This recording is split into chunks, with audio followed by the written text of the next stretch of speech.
Hi everyone, thank you for being here. My name is Rhonda Carlson. I'm here from the Truckee Library. I'm in charge of adult programming, and your attendance here helps us to support all the programming that we do for our adults.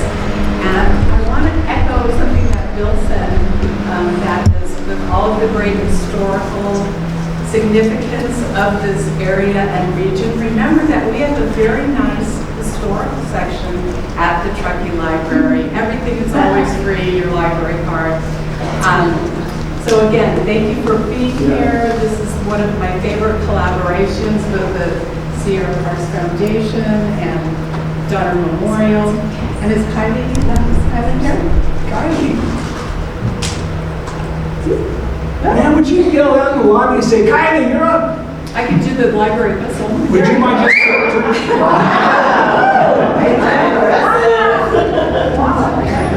Okay.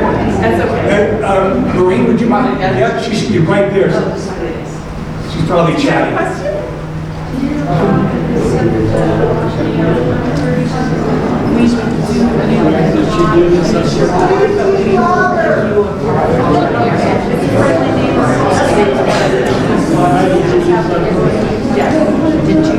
And from Sierra Parks Foundation.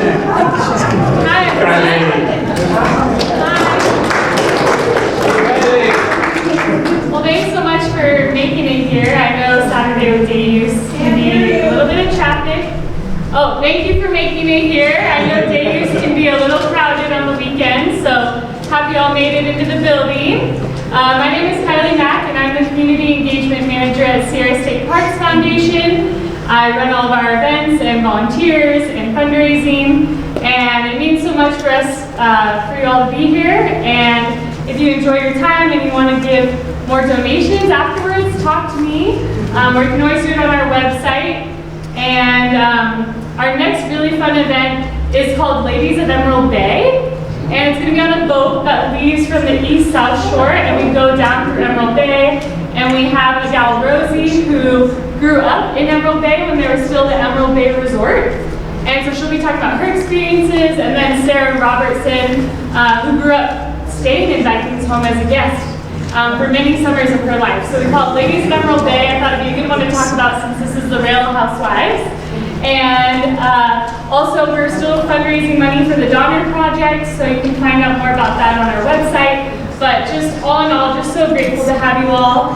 And next is over to the one and only legendary Bill from California.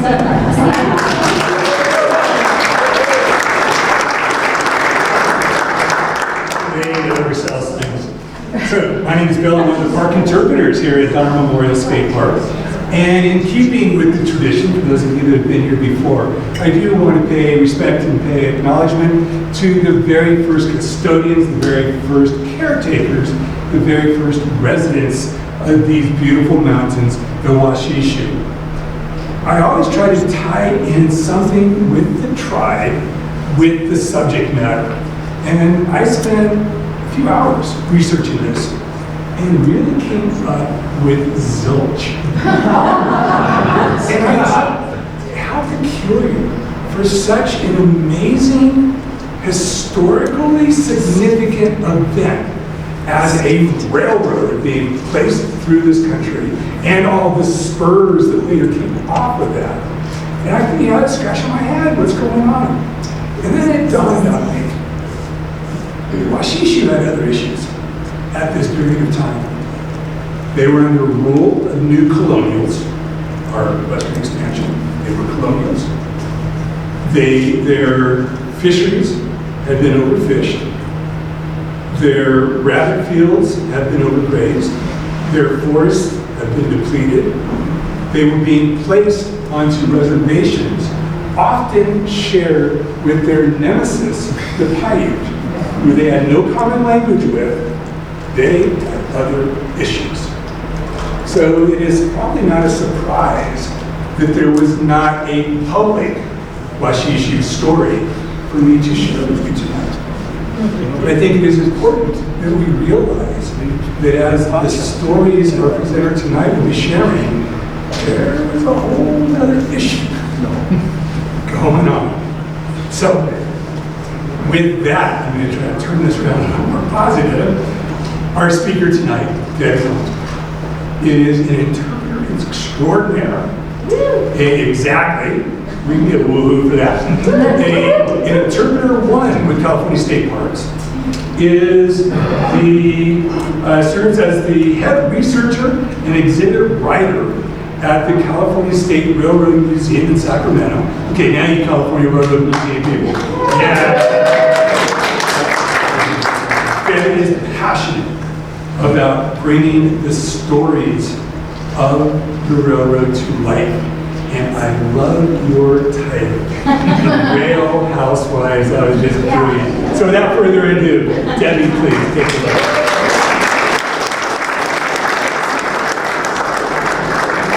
Yeah, that title was very collaborative. I'm glad that you like it and I get the joke. Hello, and thank you so much to the Sierra Parks Foundation, the library, and Donner Memorial State Park for inviting me to participate in this year's speaker series. I'm honored to be a part of this and to be able to talk about the history of this area. So I've been coming up here for a couple of years, way before this beautiful visitor center was built. So this place is actually very special to myself and to my family. Are you all able to hear me? Perfect, yay, all right. Well, let's get started. As a researcher and writer at the California State Railroad Museum, I have studied the Central Pacific Railroad's role in the building of the Transcontinental Railroad, the people, the construction, and the building of it. And at the center of it all are 6 men. The 6 men loom large. So let's take a look at that.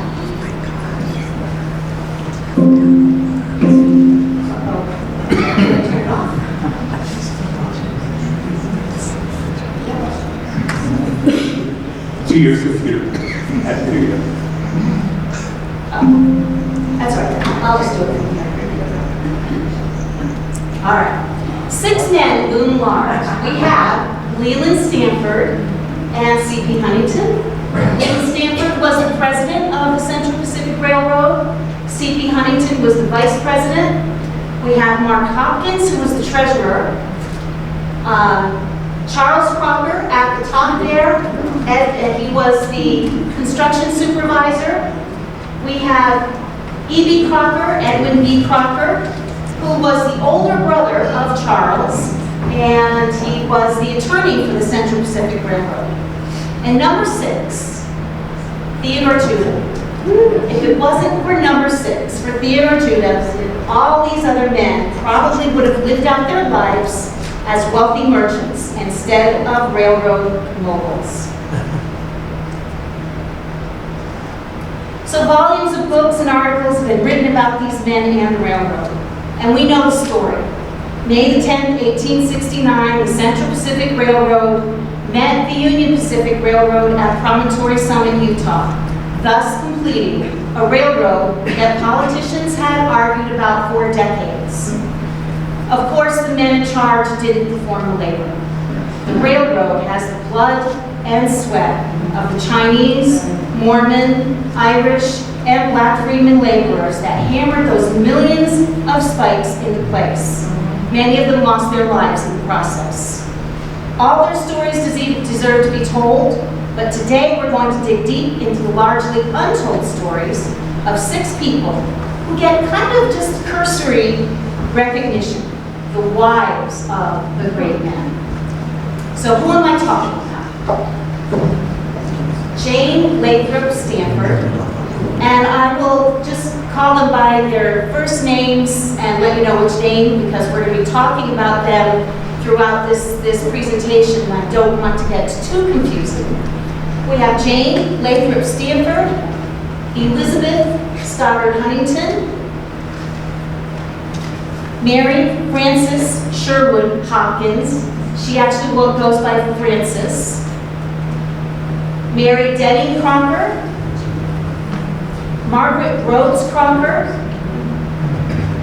and Anna Corona Pierce Judah. So you may have noticed my little play on words, and I think you did, of the Real Housewives.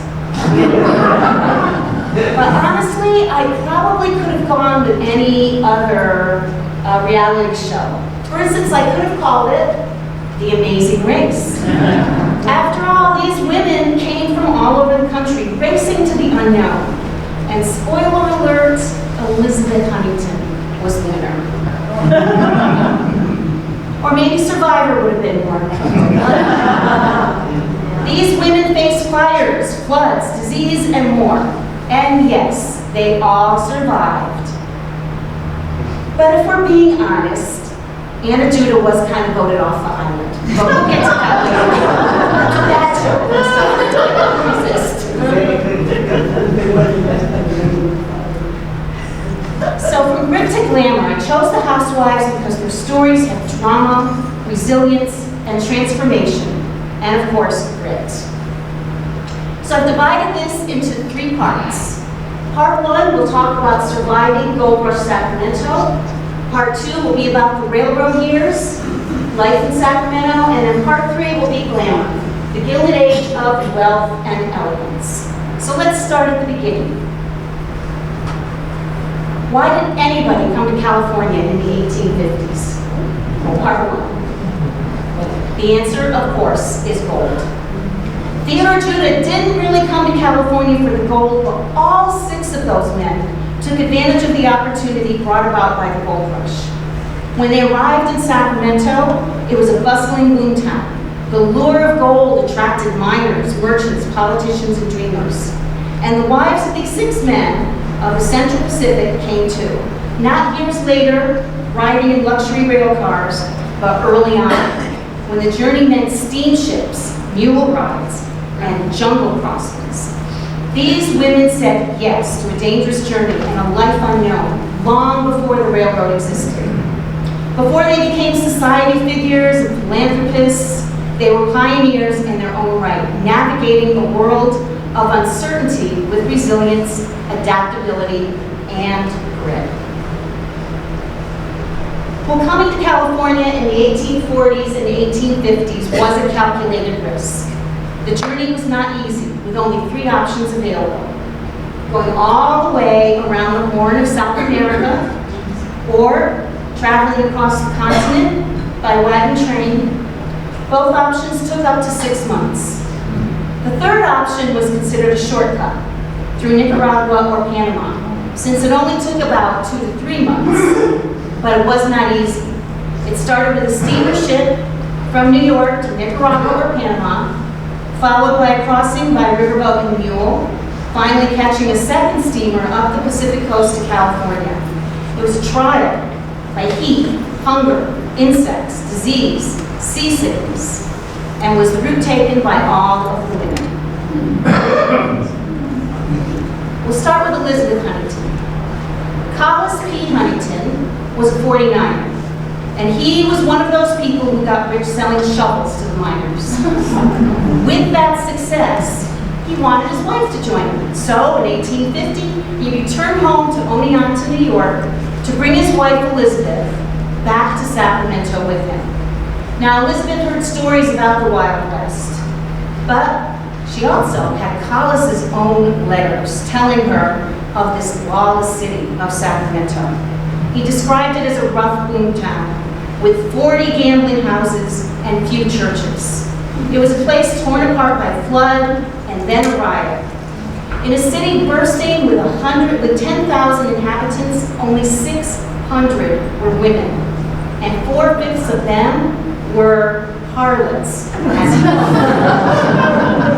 This was a far cry from the peaceful, bucolic, upstate New York town of Oneonta, where she and Collis had lived happily for 6 years. Knowing all this, Elizabeth agreed to go, but with one condition. She would not go alone. She insisted on bringing her younger sister Hannah along. At $500 a ticket in 1850s money, this was no small concession from Collis, but he agreed.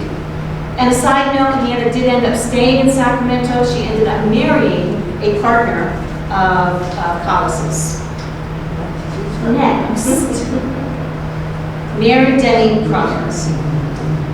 Mary Deming Crocker, who had just married Charles Crocker in 1852, at the age of 25 began the long voyage west via the Nicaragua route. We're fortunate to have Mary's own words in a letter describing the journey in vivid details that she took of this experience. The Crockers' route took them across the Isthmus of Nicaragua. After a 6-day delay in crowded, unsanitary conditions, Mary and the other passengers, men, women, and children, were herded onto what she called oh-so-dirty steamboats. There was no food or bedding provided. Charles had already done this trip, so he came prepared and brought a hammock for her and for Mary to sleep in, and he laid on the floor beside her. It was so hot, they could hardly breathe, flies and mosquitoes biting all the time. She said some of the ladies looked like they had smallpox from all the bites. There was no fresh drinking water, only the water drawn from the river itself, which Mary dubbed alligator soup. When the riverboat ride ended, they boarded and switched to mules for the final 12 miles across land. But she said it was the best part of the journey. I think it's because she'd been on a boat for so long, she was happy to be on solid ground. Well, the women all had side saddles, and the road was excellent.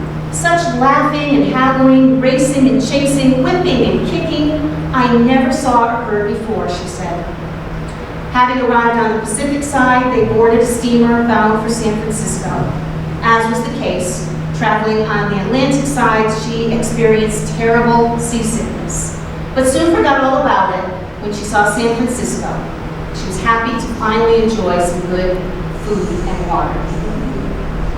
Now, we don't have first-hand accounts from the other women, from Jane, Frances, and Anna, but the routes and risks were the same. Each woman navigated unfamiliar jungles, sweltering heat, rough seas, and uncertain outcomes, not for fortune, but for family, purpose, and personal conviction. And remember that old quote by Ginger Rogers? You know how she did everything Fred Astaire did, except backwards and in heels? Right. Well, our women, just like Ginger, did the same thing that the men did, but they did it in side saddles and dresses.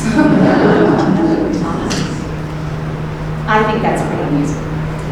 But once they completed the perilous journey through the Panamanian or Nicaraguan jungles, what did they encounter in Sacramento? In Mary Crocker's case, it was mud. In fact, she was up to her knees in it when she arrived in February 1853, about a month after floodwater started to recede. This is how she described her new city. It seems as if the elements have combined for the destruction of this city. First, a destructive fire, followed in little more than a month by a destructive and terrible flood, accompanied by a hurricane, then directly another flood. If one were given to superstition, he might easily believe the city was doomed. She was right. From November 1852 to January 1853, the city experienced disaster after disaster, as she described. First, there was the November 2nd fire.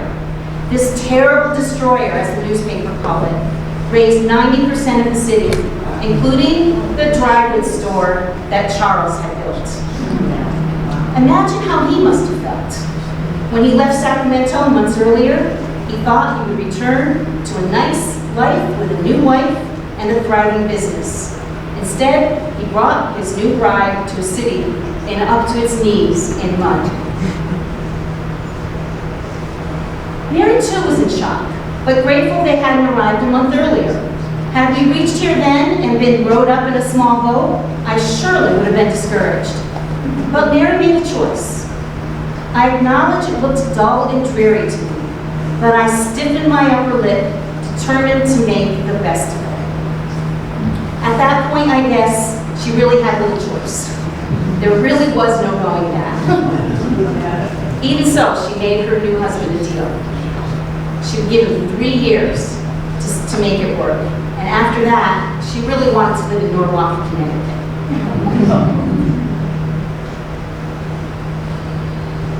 Margaret Crocker's life. So while Charles and Mary avoided the back-to-back disasters of fire and flood, Margaret Crocker was not quite so fortunate.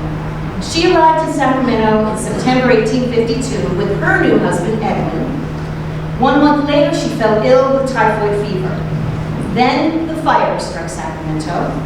Margaret, deathly ill from typhoid, had to be carried out on a mattress before the fire consumed their home.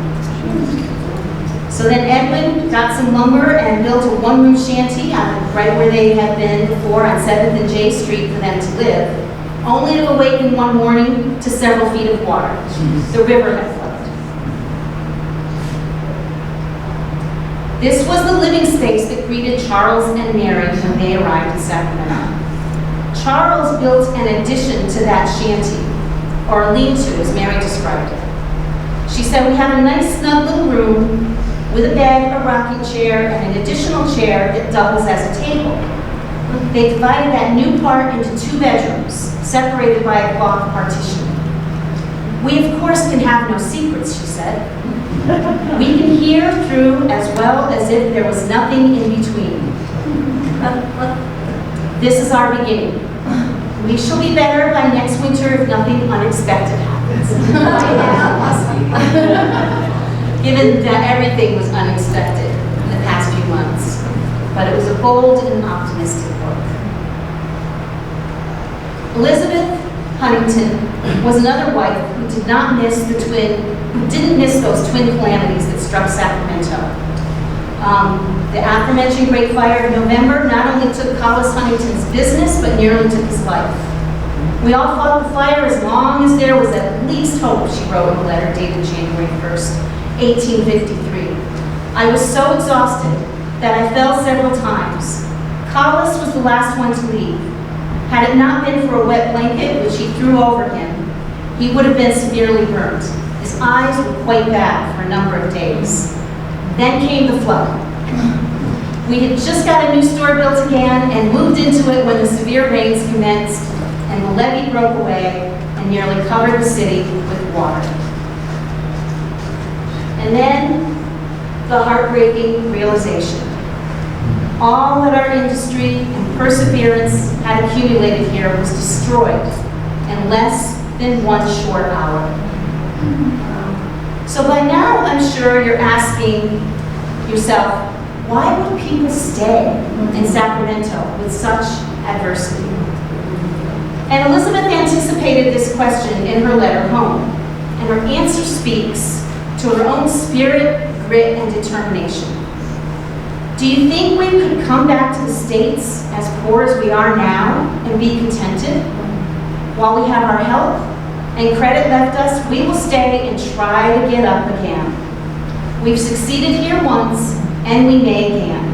This is not a place to get disheartened in. We have a great deal of courage left yet." Well, the other 3 wives missed all those calamitous early years because they didn't arrive until 1854 and 1855. Anna came in June of 1854, Frances the same year in November, and Jane was a whole year later in 1855. She and Leland lived in a small home with homemade curtains and furnished it with furniture fashioned from crates. So Jane roughed it too, having to do her own housework, and until they could afford domestic help once a week. So, let's talk about grit. All 6 women had it. No one forced them to go to California. Some were given very little time to make the choice to leave. Anna Judah, for example, had only 3 weeks' notice to come to terms with leaving her life in Buffalo, New York, and move to California. But why did they all do it? To be with their husbands? Because society expected them unquestionably to follow their husbands' wishes? I say no. They went because they wanted to. Hundreds, if not thousands, of women of that era did not follow their husbands to Gold Rush, California, opting to enjoy the comforts of home and family. But Jane, Elizabeth, Frances, Mary, Margaret, and Anna all said, yes, I want to go too. That brings us to part 2, the railroad years. Well, now that our ladies have survived the grit, the mud, and the alligator soup, it's time for a little upgrade. Just to review, Stanford, Charles Crocker, Huntington, and Hopkins were all merchants. Edwin Crocker was an attorney. Their wealth and importance grew with the success of their businesses and other investments. The idea of a transcontinental railroad, or Pacific Railroad as it was known at the time, was moving from dream to plan. And while the men were stepping into politics and business leadership, the women were stepping into larger homes, expanding families, and more prominent roles in society. Let's begin with the one wife who seemed to never stay in one place very long, Anna Judah. Anna Theodore Judah arrived at Sacramento, May 1854. Theodore was chief engineer of the Sacramento Valley Railroad, but his true vision lay in something far greater, the Pacific Railroad. He explored the Sierra and occasionally invited Anna to join him. While he worked on surveying, she sketched the scenery and collected wildflowers and plants and pressed them in an herbarium. Between 1856 and 1862, they crossed the country 3 times, traveling to Washington, D.C. And when I say across the country, taking that same route that they took to get there. Theodore relentlessly lobbied Congress for government support to build that Pacific Railroad. They were given access to the old vice president's office in the U.S. Capitol and turned it into the Pacific Railroad Room, kind of a museum, where they displayed Theodore's maps, charts, and reports, and Anna's paintings and pressed flowers complemented those maps and reports to kind of bring the Sierra to life. She said senators and representatives in Congress were eager to know and hear all that they could show them of his survey and his gigantic work. Who knows how different the story might have been if Anna hadn't helped her husband with that, selling that route over the Sierra. Could have been very different. In January 1861, Judah pitched his Pacific Railroad plan to Sacramento businessmen. He said, help me make this survey, and you will have control of business interests that make your fortunes in trade, adding you can have a wagon road, if not a railroad. The pitch appealed to one of the men present, Collis P. Huntington, who had, as historian David Bain has put it, a cash register for a heart. Huntington talked it over with Charles Crocker, Mark Hopkins, and Leland Stanford. They agreed to join other businessmen and fund the survey. Theodore conducted the survey and incorporated the Central Pacific Railroad on June 28, 1861, designating Stanford as president, Huntington vice president, Hopkins treasurer, Judah was the chief engineer, and Charles Crocker as one of the directors. And July 1st, 1862, President Abraham Lincoln signed the Pacific Railway Act authorizing Central Pacific to build from Sacramento, and another railroad, later the Union Pacific, to build west from Omaha, Nebraska. January 8, 1863 was the official groundbreaking ceremony held in Sacramento. Grading started in February, but construction was slow. Judah grew frustrated with the associates and their business methods. He felt squeezed out by them and decided to buy them out and regain control of the railroad. But he didn't have the money himself and needed outside investors. This is what prompted his 4th and final trip back east. He and Anna left San Francisco on October 3rd, 1863. Even though he'd made that crossing several times before, this was the unlucky one. In Panama, he contracted yellow fever. Theodore Judah died in New York City on November 2nd, 1863. Anna returned to her home of Greenfield, Massachusetts, alone. She no longer had her husband, her friend, her partner at her side. But Anna didn't go quietly.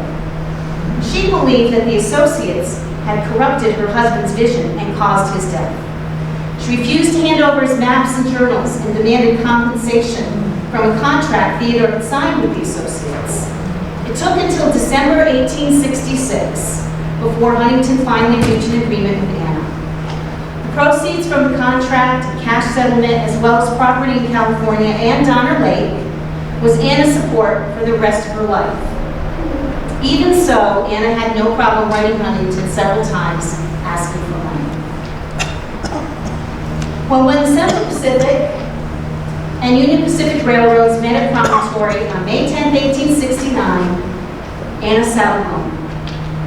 The date played a cruel trick on Anna, for it was also her wedding anniversary. I refused myself to everyone that day, she wrote. It seemed as though the spirit of my brave husband descended upon me.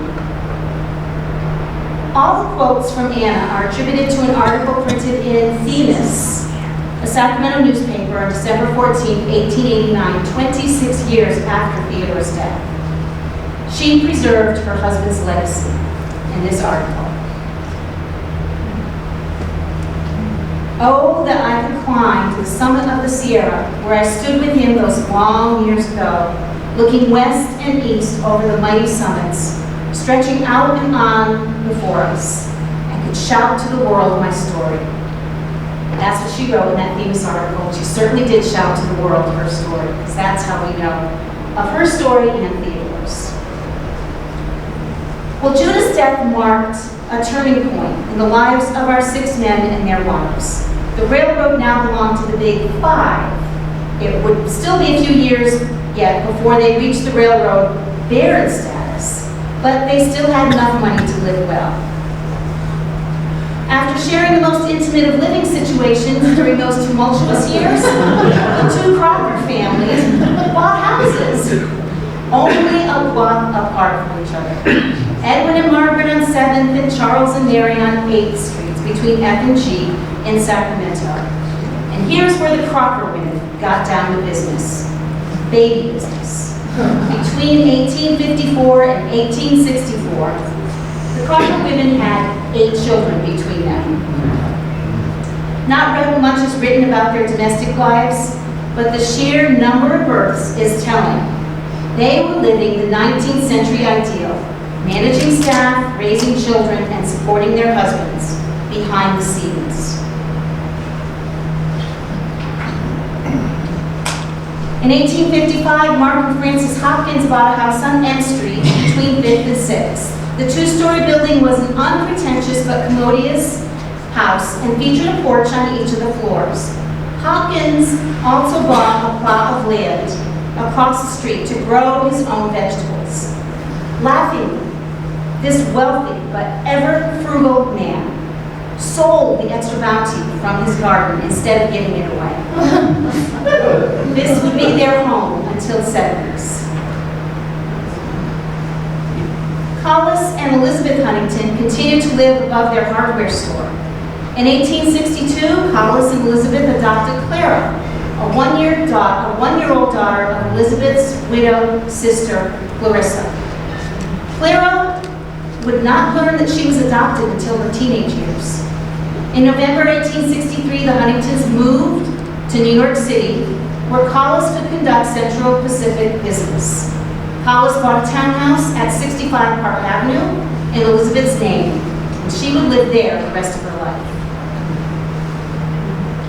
The Stanfords, social-wise, in 1861, Leland and Jane Stanford moved into a large home at 8th and N Streets in Sacramento. Jane described it as more commodious. They paid $8,000 when the average Sacramento home cost $600. That same year, Leland was elected California's first Republican governor, instantly transforming their commodious private home into the governor's mansion. Now their home was one of the social, political, and cultural centers of Sacramento. Jane took to the role she was born to fulfill, California's First Lady. She hosted receptions, managed staff, and set a new tone for social etiquette. One Alta California article noted, Mrs. Governor Stanford will expect the first call from ladies visiting Sacramento. This law has become a matter of necessity. But see, by giving notice that she expected the first call, she protected herself from the suspicion of offense. She wasn't slighting anybody if they came to visit her. And newspaper readers were assured that Mrs. Stanford's new law had precedent in Washington, D.C. and Albany. The governor's mansion was a social hub. Leland Stanford served 1 2-year term as governor and did not run for re-election. After his term ended in 1863, they leased the home to the next governor, Frederick Love.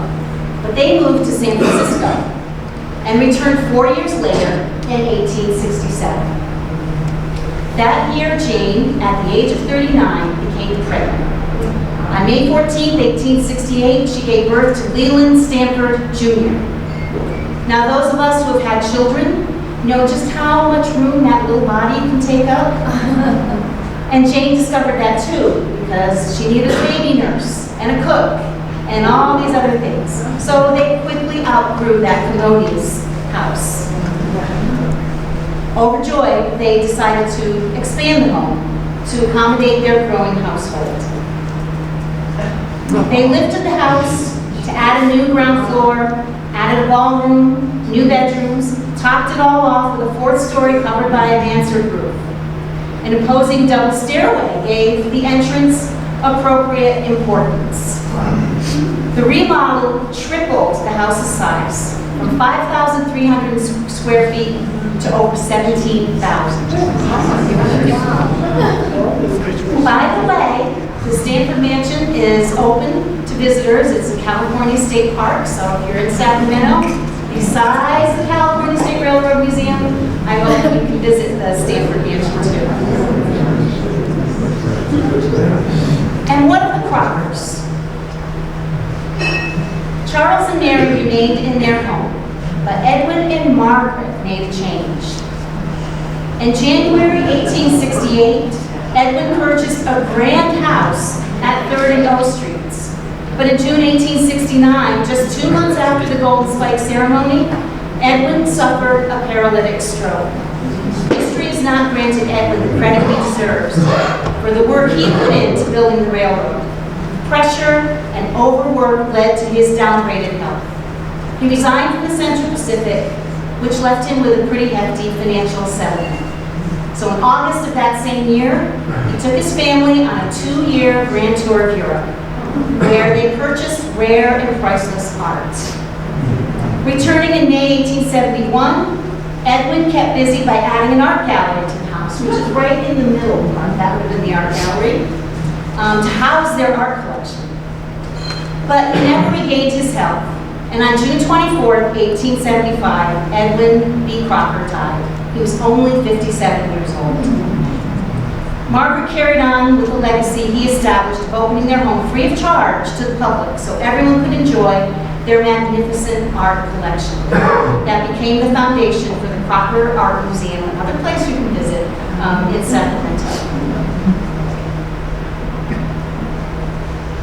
Like the Huntingtons who adopted Clara, Francis and Mark Hopkins followed suit with an adoption of their own. In 1862, they hired a domestic servant named Catherine Nolan. While working, she would bring her 3-year-old son Timothy with her. The Hopkins took a liking to the boy and informally adopted him. He called them mother and father, but wasn't formally adopted until after Mark's death. Like Elizabeth Huntington, Frances never had children of her own, but both found a way to nurture a legacy. So let's close this section out with a question that everyone asks me. Did the wives hang out with each other? Everyone asks me that when I talk about this. So, let's see if we can figure this out. Stanford biographer Norman Tudorow has this to say about the personal relationships of the associates. He said it would be a mistake to think that all of the Central Pacific Railroad associates were close personal friends. In general, business was business. But another biographer, Mark Hopkins' biographer, Salvador Ramirez, he also weighed in. He said, there's scant record, save for a few political events, in which Edwin or Hopkins or their families ever mingled socially. The same can be said of the Stanfords and the Charles Crockers. But he adds, yet one could not have labored so intimately for so long a time as Hopkins and Edwin Crocker did without having developed some human connection. So what do I think? Well, Margaret and Mary Crocker were sisters-in-law. They lived a block apart and had their children within the same year, so they certainly had personal connections. Anna and Elizabeth were gone by the mid-1860s, Elizabeth to New York and Anna back to Greenfield, Massachusetts. Frances avoided society, and Jane surrounded herself with family. So did they spend afternoons taking tea together? Probably not. I still have more research to do on that, but they were definitely connected. And if not by friendship, then by fire, flood, railroad, and the choices that brought them west. So we're going to move on to part 3. This is a lot of information. I just want to make sure you're all still with me here. Have I lost anybody? Okay, I'm going to take a sip of water.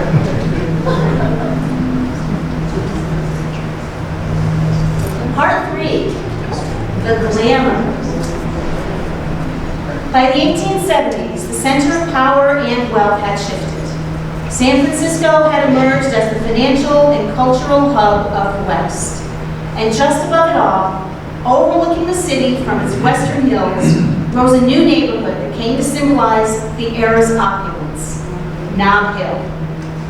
Here, the railroad tycoons and their wives began a new chapter, not one of hardship and improvisation, but of prestige, visibility, and influence. From muddy Sacramento streets to marble-floored mansions, these women stepped into new roles as civic leaders, patrons of the arts, and symbols of a distinctly Western Gilded Age. So let's begin with the Stanfords. In 1875, Jane, Leland, and Leland Jr. moved into a 41,000 square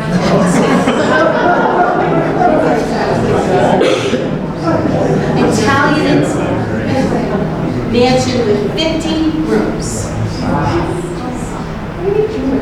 The home was modeled on 17th century European palaces. And in case you were wondering what could possibly fill 50 rooms, here goes. The house had a reception room, library, family sitting room, conservatory, dining room, billiard room, picture gallery, lavish reception room, ballroom, cloakroom, supper room, 19 bedrooms, servant quarters, and more. It was designed to impress, and to entertain. After completing their city home, Stanford turned his attention south, building a 650-acre country estate in Palo Alto, which Jane referred to modestly as her cottage.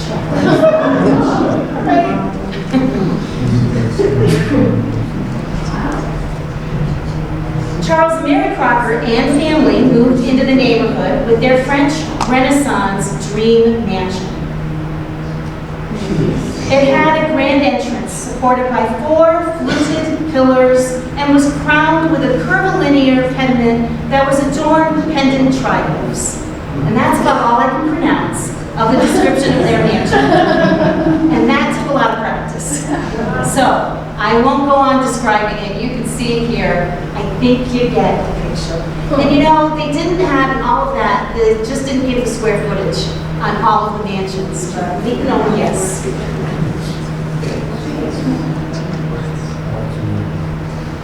Crocker bought the whole block, with the exception of one holdout, a man named Nicholas Young, whose property had panoramic views. Young demanded a high price for selling, and Charles refused to meet the price. With no deal, he retaliated and built a 40-foot high fence that completely surrounded Young's modest 2-story home, blocking out the sun, the view, and any pretense of civility. And you can see it right there. There it is. spike fence. I know, it's unbelievable. That fence stood for nearly 30 years, long after both men died. It became known across the city as the Crocker spike fence, a towering symbol of Gilded Age, pettiness, and power. Frances Hopkins. Meanwhile, it would appear that antisocial, stick-to-herself Frances Hopkins was tired of growing turnips in her backyard. When she saw what Jane and Mary were building, she said to her husband, "I'm having what they're having." The famously miserly old Mark Hopkins gave in. They built a 3.5-story English Gothic castle with 40 rooms. Had all the requisite rooms a mansion needed in those days, plus a 140-foot observatory tower. This project ignited a love of building and decorating in Frances as she immersed herself into planning her castle. Then tragedy struck. Mark Hopkins died on March 29, 1878, at the age of 64. He never got to live in his hilltop mansion. But he did make Frances the wealthiest widow in America, worth about $30 million, which in today's money translates to hundreds of millions of dollars. But Hopkins died without a will, and many were making claims for his inheritance. So to protect Timothy, the boy we talked about that they loved and raised, Frances formally adopted him. I think he was like the age 21, saying, "He is all I have and is loyal to me." Timothy was an exceptionally talented young man. He became the Central Pacific Railroad's treasurer and director at the age of 23. He looked after his mother's affairs and invested her money wisely. For a brief period, Frances embraced San Francisco society, hosting cotillions and dinners, but rumors of a romance with a younger Army officer led her to retreat from public life. In addition to her widow's wealth, Frances also inherited the family homestead in Great Barrington, Massachusetts, called Kellogg Terrace. Sparing no expense, she remodeled the place. At the same time, she decided to restore the Congregational Church. Mark Hopkins' great-grandfather had been the church's first pastor there. So she built a new parsonage and hired a decorator named Edward Searles to furnish it. Searles was tall, dark, and handsome, with touches of gray in his hair, and Elizabeth fell for him. She asked him to marry her. She was 65 years old and he was 42. They waited a few years, but finally on November 5th, 1887, Frances married Searles in a small private ceremony.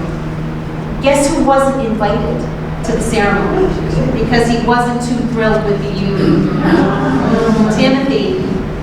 Timothy was skeptical of his mother's love interest and authorized an investigation into Searles. This didn't sit too well with Frances. 4 years later, in 1891, Frances died. Unlike her first husband, she left a will. But this will contained a bombshell. She left her entire estate to Searles and disinherited Timothy. And to make the matter perfectly clear, she wrote, "The omission to provide for my adopted son is intentional. The omission to provide for my adopted son is intentional and not occasioned by accident or mistake."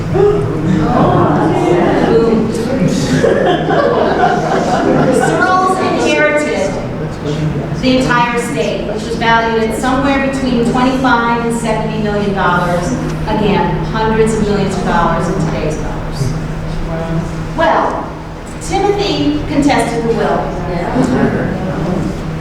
claiming his mother had been unduly influenced, and it went to trial. Newspapers revealed that Frances was a devout spiritualist, holding regular seances to communicate with her dead husband, Mark. She was kind of afraid because he was such a miserly guy She was afraid that he would come and haunt her when she was spending all that money. So she held seances just to get his permission, I guess, to spend the money. She even hired a living medium to conduct the seances. And I kid you not, his last name was Crook. Mr. Crook conducted seances and answered Francis's questions based on cues from Searles. You know, she'd be tapping on the table, and all that stuff, right? But Crook did testify that Searles manipulated Francis and discouraged her relationship with Timothy.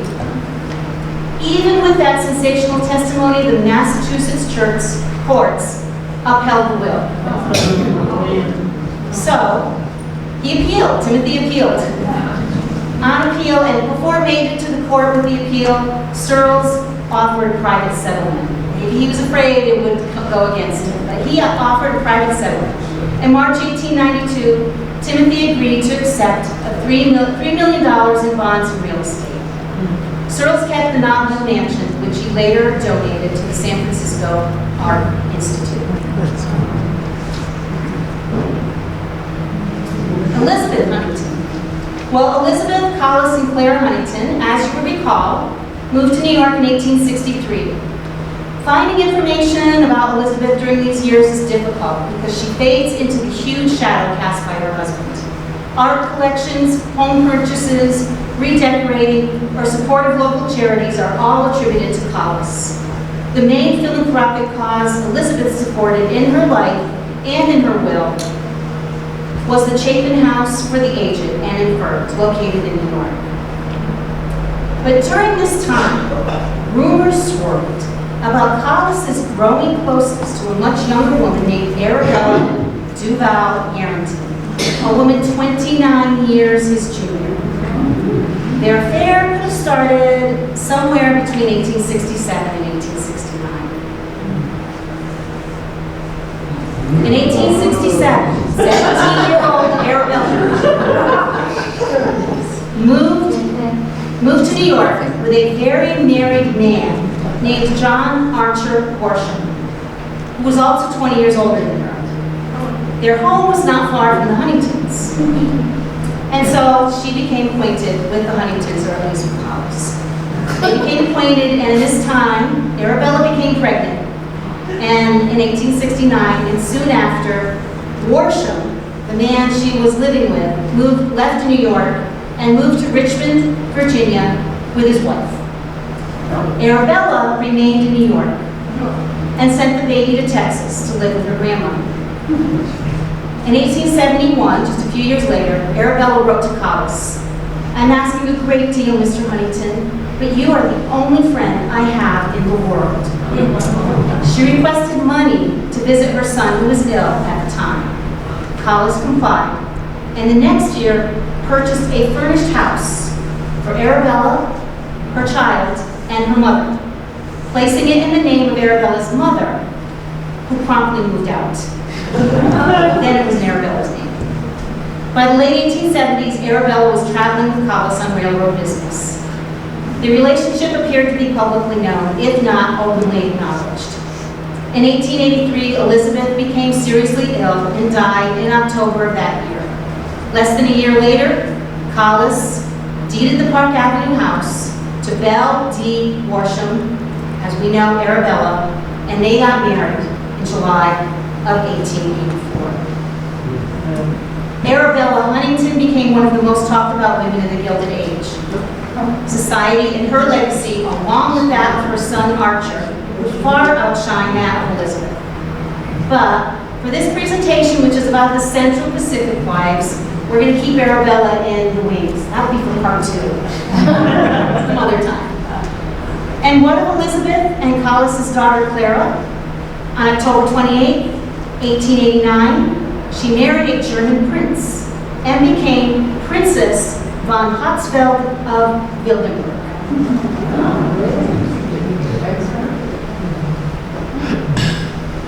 Jane Stanford.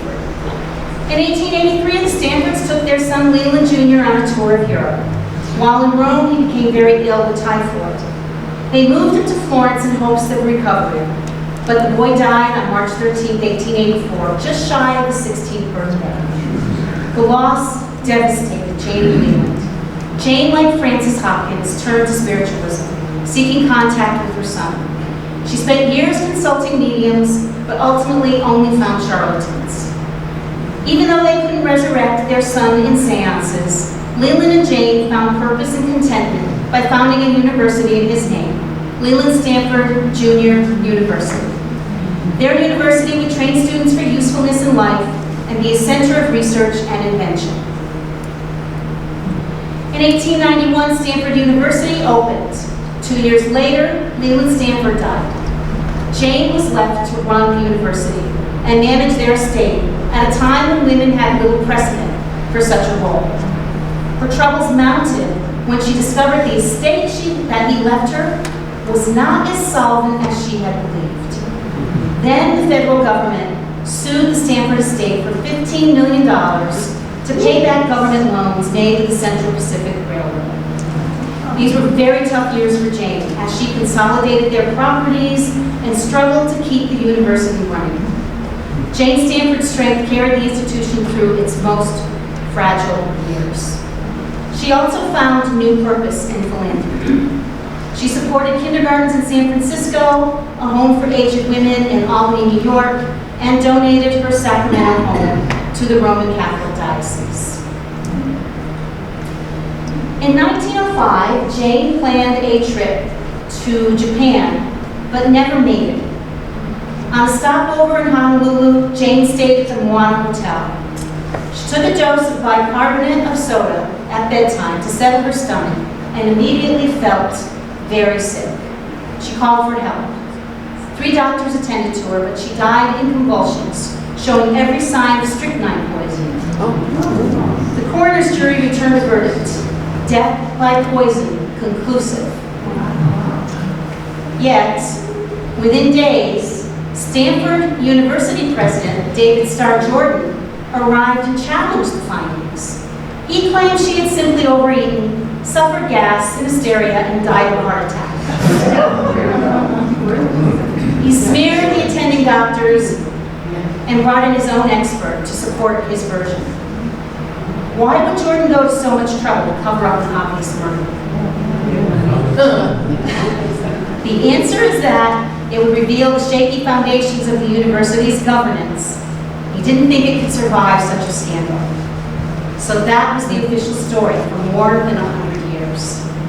Scholars reopened the case in the early 2000s, and Richard White's 2022 book, Who Killed Jane Stanford, reveals that Jane had a long list of suspects who might have wished her harm. So who did it? I'm not going to tell you that. But you have to read the book. It's a very good book. But Jane's legacy lives on. She was not highly educated nor trained for administration, yet without her, Stanford University would not exist today. Margaret Crocker. Now, Margaret Crocker was the only one that didn't move to Nob Hill. She remained rooted in Sacramento and spent most of her life there, committed to philanthropy and public service. Her life was marked by profound personal loss. In 1875, her husband Edwin passed away, but the family was already mourning the death of their daughter Katie, who had died of liver and kidney failure at the age of 20. And just 4 years later, the same condition claimed a second daughter, Nellie, at age 22. These tragedies drew Margaret closer to her surviving daughters, Amy and Jenny, who could not have been any more different. Jenny married a New York State senator and followed her mother's example of supporting charitable causes. Amy, on the other hand, lived a sensational life and regularly made headlines.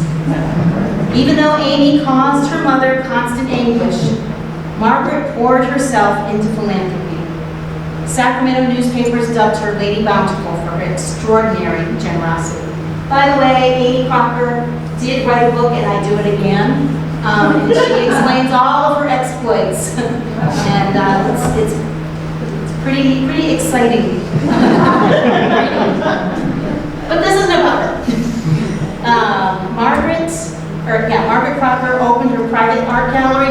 outlet to raise money for charitable causes, such as local orphanages and libraries. Margaret purchased, built, and endowed the Marguerite Home, a boarding house for elderly women. She also donated land to expand the city cemetery and opened a public flower conservatory so families could join to gather fresh blooms to place on loved ones' graves. Of course, her most famous gift was the donation to the Crocker Art Gallery and its entire collection to the city of Sacramento. Today, the Crocker Art Museum has over 25,000 works of art and over 150,000 square feet, with a new modern pavilion added in 2010. Margaret left Sacramento in 1892 and moved to New York to be closer to her daughters and grandchildren. She died in 1901 in New York. Her obituary read, "The world is better that she has lived in it, and the memory of her good deeds will live after her death and influence man, it is hoped, to emulate her example and be kinder to his fellow man."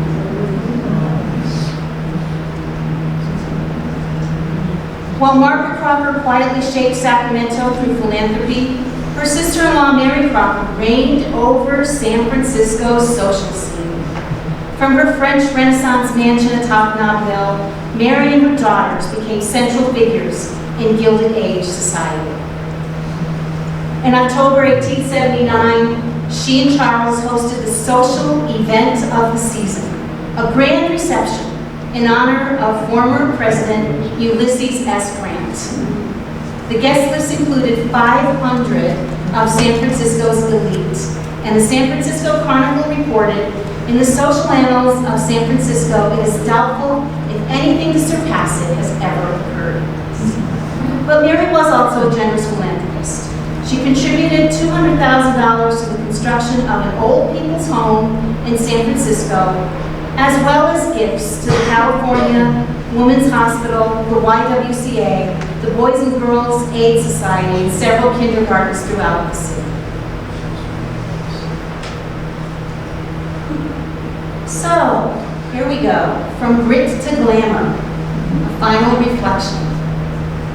In just a few decades, the wives of the Central Pacific Railroad's founders transformed from frontier survivors into leading figures of the Gilded Age. They rose from makeshift homes and social obscurity to host grand receptions, fund world-class institutions, and shape the culture and philanthropic life of California and beyond. They were not merely wives of powerful men. They were builders in their own right. Builders of schools, of galleries, libraries, churches, and universities.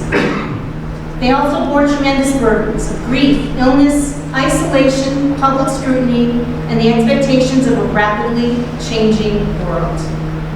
Some answered with generosity, others with reinvention, some with quiet endurance.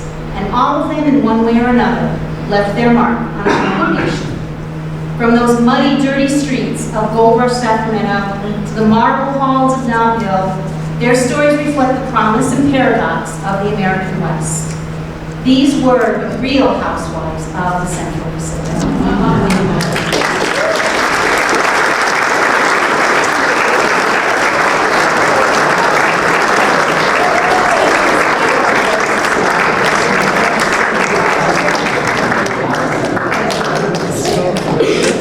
Folks, although we got off to a little bit of a late start here, Debbie has agreed to take a couple of questions.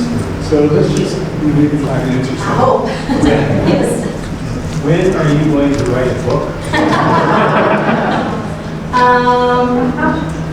I have so much information that I couldn't squeeze into this. There is not one source to go to learn about the wives. So I actually do hope to write a book about this. Soon. In my spare time. Yes. Are any of the homes in San Francisco still standing after the fire? That was something that I had to cut out. They're all destroyed in the earthquake. After all that, yeah. What year was the earthquake? 1906. Yes. I'm sorry, and I don't know which one it is. Isn't there, because isn't there one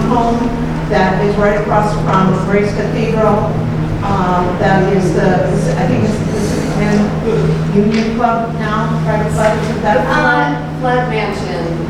Oh, is that Flood Mansion? Oh, yeah, it's Sorry. ours. Okay, Comstock. okay. Thank you. Yes. Do these houses have running water? I'm sorry, did you read that? These houses, you know, these big fancy houses, did have restrooms, running water, simple things. They had all the modern conveniences that were available. Everybody heard the question, I'm sorry. Did they have, what you call water, indoor plumbing and that? Yeah, they did. They had all the modern conveniences that were available to them at that time. And another interesting thing that I had to cut out of this was that I was up there on Knob Hill, but Leland Stanford started a cable car line to take them up to that hill there. So I had to cut that out to get within this time frame. But I found that really interesting. He got people to contribute to that cable car, and because there was just no, they had horses and wagon at the time. So that was the second cable car that was actually in San Francisco at the time. It was going up there to Mount Hill. And it brought a lot of tourists. Tourists love to go up there and see these fabulous homes.